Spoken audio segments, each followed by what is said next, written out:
Comment choisir un bon multivitamine? Aujourd'hui, je vais vous transmettre les codes afin que vous choisissiez par vous-même les meilleurs laboratoires pour choisir vos compléments alimentaires. Alors n'hésitez pas à enregistrer cette vidéo qui s'annonce très complète. Donc donnons un peu de contexte. Vous achetez des multivitamines en pharmacie pour retrouver soi-disant de l'énergie. Mais saviez-vous que la majorité de ces produits ne fait que fabriquer des urines très chères?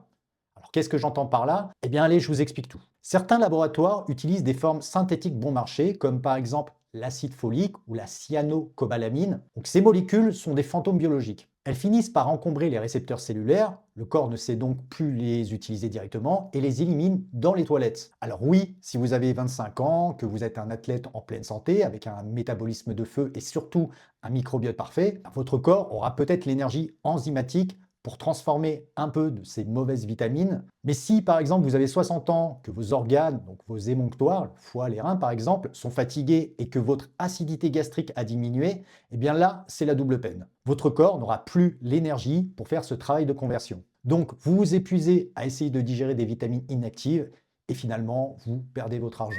Alors tout d'abord, il faut aborder la différence entre les vitamines issues des plantes, les précurseurs, et celles issues des animaux, les formes actives, les formes activées. Manger végétal, c'est recevoir les pièces détachées d'un meuble en kit. Il faut des ouvriers, vos enzymes et de l'énergie pour les monter. Manger des produits animaux, c'est recevoir le meuble déjà monté. Donc oui, il est prêt à être utilisé par vos cellules et vous n'avez plus besoin de rien faire. Ça demande très peu d'énergie. Alors petit disclaimer, attention, je veux être très clair ici. Je ne suis absolument pas en train de dire que les vitamines issues des végétaux sont inutiles, parce que les plantes sont une mine d'or nutritionnelle indispensable à notre santé et à notre microbiote. Mais la véritable différence entre le monde végétal et le monde animal se situe au niveau de ce que j'appelle le coût de conversion. Pour être plus clair, une vitamine végétale est souvent une magnifique matière première. Votre corps est tout à fait équipé pour l'assimiler et la transformer en forme active. Cependant, cela lui demande un effort enzymatique et énergétique supplémentaire. Donc, si vous êtes un végétarien ou un végétalien en pleine forme avec une excellente digestion, peu de stress et une génétique optimale, votre usine interne fait ce travail de conversion. En revanche, si vous traversez une période de grande fatigue, par exemple, de stress chronique, ou vous avez une digestion fragile, ou que vous avancez dans l'âge, eh bien, ce petit effort enzymatique supplémentaire peut vite devenir difficile à fournir pour vos cellules. Résultat, la matière première s'accumule et vous restez fatigué. Donc le message aujourd'hui n'est pas de juger vos choix alimentaires ou éthiques, mais de comprendre votre propre biochimie. Si vous mangez végétal et que vous manquez de vitalité,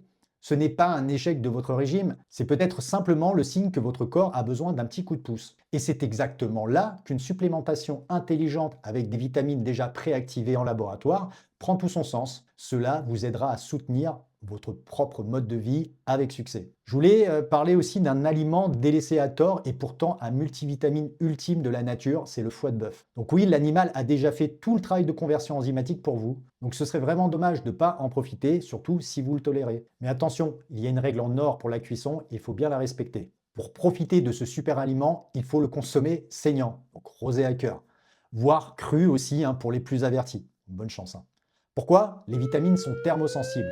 La vitamine C est détruite par exemple dès 60 degrés. Les vitamines de l'énergie, donc la B1, B2, B3, B5, se dégradent massivement à la chaleur prolongée. Donc, résultat, un foie trop cuit, c'est une semelle sans grand intérêt micronutritionnel. Maintenant, nous allons aborder le guide d'achat, donc ce que vous devez exiger d'un multivitamine. Nous allons donc commencer par les vitamines liposolubles, les vitamines A, D, E, K, qu'on appelle ADEC. Alors pourquoi liposolubles? Parce qu'elles ont une affinité pour le gras dans lequel elles sont transportées. Prenons la vitamine A. Elle répare l'intestin, protège les muqueuses et régule l'immunité. Donc les végétaux en apportent, le bêta-carotène. Le problème, c'est qu'une grande partie de la population a du mal à la convertir, à cause d'une génétique lente par exemple. Donc cherchez le rétinol, la forme animale abondante dans le foie et dans le beurre cru par exemple. Passons ensuite à la vitamine D. Donc c'est une pro-hormone, comme on l'a déjà abordé. Si vous n'avez pas vu la précédente vidéo, allez la regarder. Elle module l'inflammation et fixe le calcium. Donc fuyez la forme D2, l'ergocalciférol, de forme végétale, et exigez la D3, la cholécalciférol, d'origine animale. Donc elle est produite à partir de la lanoline, où elle est issue de certains lichens, pour la partie végétale. Et cette forme remonte bien mieux les taux sanguins. Ensuite, abordons la vitamine E, l'antioxydant membranaire. Elle protège la membrane de toutes vos cellules et de vos mitochondries contre l'oxydation des graisses. Cherchez les formes tocophérols naturelles, la D-alpha-tocopherol, qui sont très bien assimilées même d'origine végétale, par exemple dans les oléagineux. Ensuite, parlons de la vitamine K.